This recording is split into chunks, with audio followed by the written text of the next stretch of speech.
Welcome to Preesha law tutorial. Hello learners, कैसे हैं आप? आई होप आप अच्छे होंगे और अपनी स्टडी कर रहे होंगे। जैसे कि हमारी लेक्चर सीरीज चल रही है हेल्थ केयर लॉ सब्जेक्ट पर, और लास्ट में हमने इसमें transplantation of human organ and tissue act 1994 इसका ओवरव्यू को पढ़ा था। और आज हम pre conceptional and prenatal diagnostic technique, जिसमें हम prohibition of sex selection act 1994 को पढ़ेंगे। और इसके अंदर इसका जो शॉर्ट फॉर्म है वो है PCPNDT act, pre conception and prenatal diagnostic technique prohibition of sex selection act 1994। इस एक्ट का एम सेक्स ऑफ फीटस, मतलब जो फीटस है उसका जेंडर क्या है, ठीक है, तो इसके बारे में पढ़ेंगे। और इसके अंदर जो फीटस है उसका सेक्स डिटर्मिनेशन करने के लिए जो भी डायग्नोस्टिक टेक्निक का मिसयूज़ किया जाता है उसके प्रिवेंशन को लगातार फीमेल फर्टिसाइड्स को रोकना है। तो इसके अंदर हम जो पढ़ेंगे फर्टिसाइड्स को प्रिवेंशन के बारे में पढ़ेंगे। जो भी डायग्नोस्टिक टेक्निक्स हो रही है, डायग्नोस्टिक टेक्निक का मतलब होता है ये एक ऐसी टेक्निक है जिसके अंदर बॉडी के अंदर जो भी डिजीज़ है या कुछ प्रॉब्लम है तो उसको वो देखा जाता है इस टेक्निक के द्वारा। तो इसमें क्या होता है कि जो प्रेग्नेंट वुमेन होती है उसकी फीटस जो होता है उसको चेक करने के लिए, मतलब उसके जो जेंडर है उसको चेक करने के लिए उसके जेंडर को जो डिटरमाइन किया जाता है, मतलब जो सेक्स डिटर्मिनेशन किया जाता है उसको रोकने के लिए इस एक्ट को बनाया गया है। देन इसके अंदर रिप्रोडक्टिव हेल्थ केयर में की प्लेयर होने के नाते डॉक्टर पर एक्ट के अंडर स्ट्रिक्ट प्रोफेशनल ऑब्लिगेशंस हैं कि वे इंश्योर करें कि डायग्नोस्टिक टेक्नोलॉजी का यूज़ इलीगल सेक्स सिलेक्शन के लिए न किया जाए। और नीचे दिए गए जो पॉइंट्स हैं इसके अंदर PCPNDT एक्ट के अकॉर्डिंग डॉक्टर के प्रोफेशनल ऑब्लिगेशन का ओवरव्यू दिया गया है। देन अब हम बात करेंगे PCPNDT एक्ट के अंडर जो डॉक्टर के की प्रोफेशनल ऑब्लिगेशंस है उसके बारे में बात करेंगे। फर्स्ट इसके अंदर आता है prohibition of sex selection and communication of foetal sex. तो इसके अंदर आता है कि डॉक्टर एंड मेडिकल प्रैक्टिशनर्स को प्री नेटल डायग्नोस्टिक टेक्निक्स का यूज़ करके सेक्स डिटरमाइन करने या उसे फैसिलिटेटिंग बनाने में प्रोहिबिट किया जाता है। इसका मतलब है जब डायग्नोस्टिक टेक्निक होती है, जब अल्ट्रासाउंड्स होते हैं तो प्रेग्नेंट वुमेन का जो भी फीटस होता है उसका सेक्स डिटर्मिनेशन करना, कि वो उसका जेंडर बताना कि वो लड़का है कि लड़की है। तो इस तरीके से जो भी डॉक्टर्स या फिर मेडिकल प्रैक्टिशनर्स अगर करते हैं तो उस चीज़ को प्रोहिबिट किया गया है इस एक्ट के according.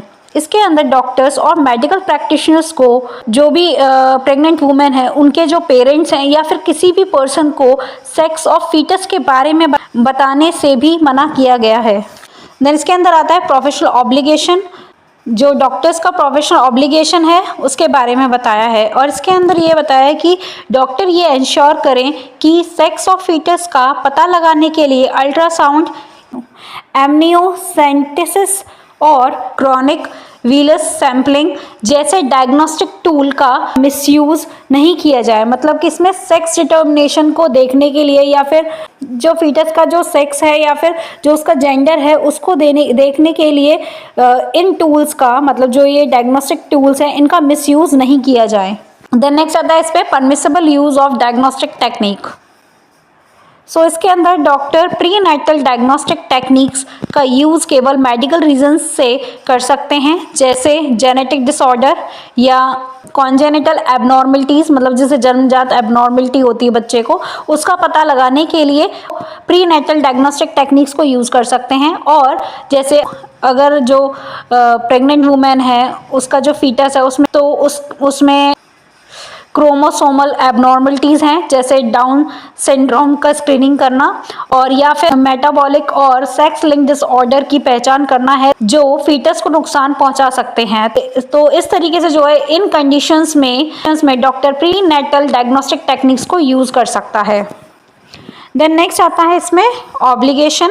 Doctor and medical practitioner ensure करें डायग्नोस्टिक प्रोसीजर केवल इस एक्ट के अंडर जो भी लिस्टेड परमिटेड मेडिकल रीजंस हैं उसके लिए ही की जाए। देन इसमें प्रेग्नेंट वुमेन से रिटन कंसेंट ऑब्टेन करें और उसे प्रोसीजर के पर्पस, रिस्क, लिमिटेशन के बारे में इन्फॉर्म करें। देन नेक्स्ट आता है registration of diagnostic clinics and equipment. किसी भी क्लिनिकल हॉस्पिटल या डायग्नोस्टिक सेंटर को PCPNDT एक्ट के अंडर रजिस्टर्ड होना चाहिए और डॉक्टर को यह इंश्योर करना चाहिए कि रजिस्ट्रेशन सर्टिफिकेट प्रोमिनेंटली से डिस्प्ले किया गया हो। देन इसके बाद आता है ऑब्लिगेशन। इसके अंदर डॉक्टर्स जो हैं वो ये वेरीफाई करें कि क्लिनिक या सेंटर एक्ट के अंडर रजिस्टर्ड हैं और जो भी रजिस्ट्रेशन के रिक्वायरमेंट हैं उसको रिन्यू करें और इंश्योर करें कि अनरजिस्टर्ड फैसिलिटीज़ के लिए डायग्नोस्टिक सर्विसेज नहीं किया जाता है। देन नेक्स्ट आता है maintenance of record and submission of forms. इसमें डॉक्टर को सभी डायग्नोस्टिक प्रोसीजर का डिटेल रिकॉर्ड रखना चाहिए, जिसमें ये जो 2 पॉइंट्स हैं ये इंक्लूड हैं। पहला आता है फॉर्म F, मतलब प्रेग्नेंट वुमन पर किए गए जो भी अल्ट्रासाउंड किए जाते हैं वो फॉर्म F में शामिल होना चाहिए। देन दूसरा आता है रिकॉर्ड ऑफ द पेशेंट, मतलब जो पेशेंट की कंसेंट है या फिर पर्पस ऑफ टेस्ट है या फिर जो भी रिजल्ट्स हैं वो रिकॉर्ड होने चाहिए। तो नेक्स्ट इसमें आता है ऑब्लिगेशन। तो इस एक्ट के द्वारा जो डॉक्टर्स हैं उनको मैंडेट रूप से कम 5 इयर्स के लिए कंप्लीट एंड एक्यूरेट रिकॉर्ड रखना चाहिए और रिक्वायरमेंट के अनुसार इंस्पेक्शन के लिए इन रिकॉर्ड्स को एप्रोप्रिएट अथॉरिटी को सबमिट करना चाहिए। देन नेक्स्ट आता है informed consent of pregnant women. तो इसमें डॉक्टर को किसी भी डायग्नोस्टिक प्रोसीजर को करने से पहले प्रेग्नेंट वुमेन की रिटन और इन्फॉर्म्ड कंसेंट ऑब्टेन करनी चाहिए, मतलब कि जो भी प्रेग्नेंट वुमेन है वो रिटन में और अपनी कंसेंट देकर ही डायग्नोस्टिक प्रोसेस को शुरू करना चाहिए। एंड पेशेंट का टेस्ट एंड पर्पस के बारे में फुली इन्फॉर्म्ड, मतलब फुली उसे जानकारी होनी चाहिए और उसे इंश्योर करना चाहिए कि सेक्स डिटर्मिनेशन इल्लीगल है, मतलब कि जो लिंग निर्धारण है, मतलब जो कि डिटरमाइन किया जाता है जेंडर को, तो वो इल्लीगल है। देन नेक्स्ट इसमें आता है ऑब्लिगेशन। तो डॉक्टर्स जो हैं उनको ये इंश्योर करें कंसेंट फॉर्म पर प्रॉपरली साइन और उस मेडिकल रिकॉर्ड से अटैच किया गया है और वुमेन पर प्रोसीजर से अंडरगो, मतलब जो भी प्रोसीजर है उससे गुजरने के लिए किसी भी तरह का दबाव या प्रेशर नहीं डालें। देन नेक्स्ट आता है awareness and counselling.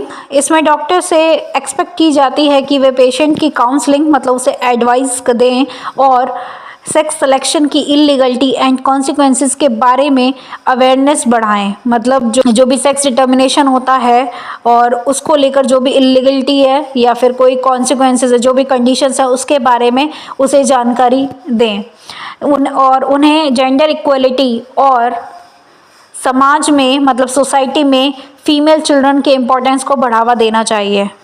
Then next आता है इसमें ऑब्लिगेशन। डॉक्टर पेशेंट्स को फीमेल फर्टिसाइड्स के लीगल एंड सोशल इम्प्लीकेशन के बारे में एजुकेट करें। देन उसके बाद आता है कि डॉक्टर ये इंश्योर करे कि पेशेंट सेक्स डिटर्मिनेशन के प्रोविजन को समझें और इसके लिए किसी भी रिक्वेस्ट को रिफ्यूज़ करें। देन नेक्स्ट आता है compliance with inspections and audits.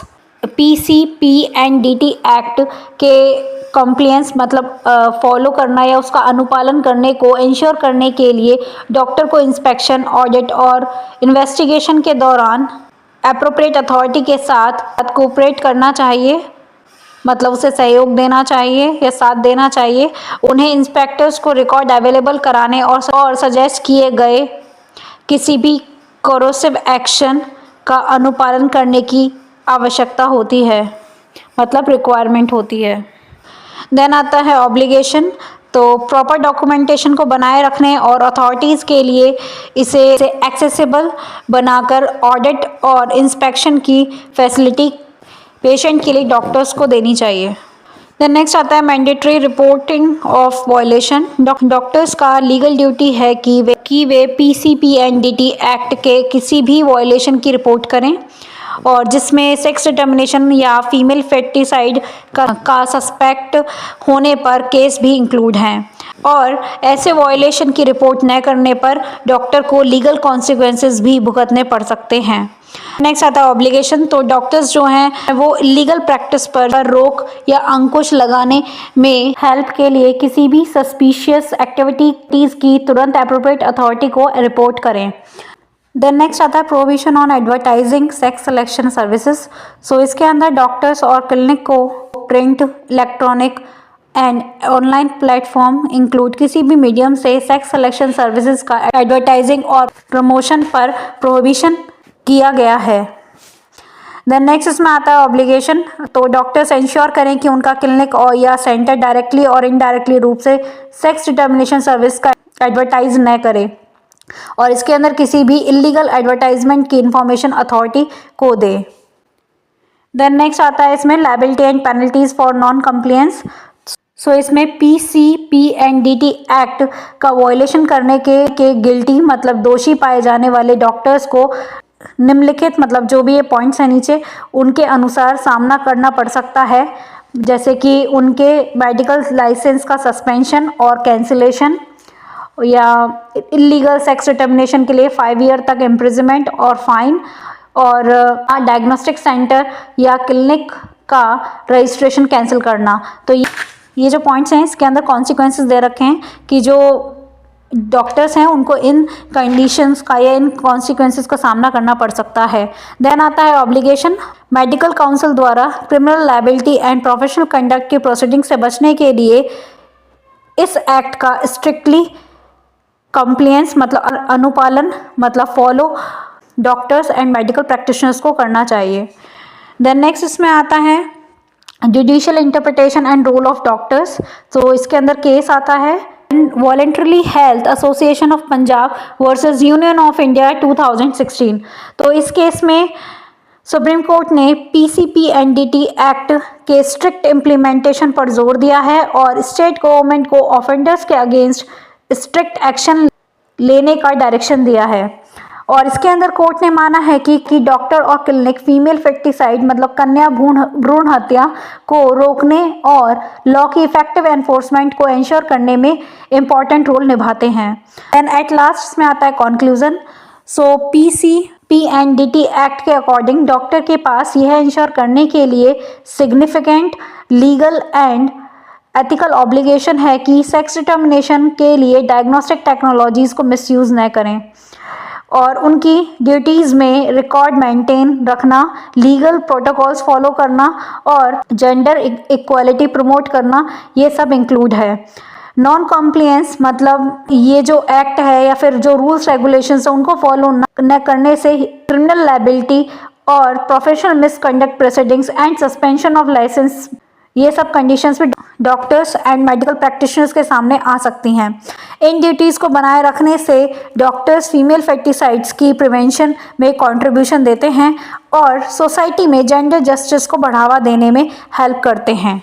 और इस एक्ट में सेक्स डिटर्मिनेशन और फीमेल फेक्टिसाइड्स को रोकने के लिए इस एक्ट को बनाया गया है और साथ ही साथ इसमें डॉक्टर्स एंड मेडिकल प्रैक्टिशनर्स की जो भी प्रोफेशनल ऑब्लिगेशंस हैं वो भी शामिल है। सो आज हमारा ये जो एक्ट है वो यही कंप्लीट होता है। अब हम मिलते हैं अपनी नेक्स्ट वीडियो में जिसके अंदर हम international code of medical ethics इस टॉपिक को पढ़ेंगे। सो तब तक के लिए thank you for watching my videos. For more videos watch study like and subscribe my channel.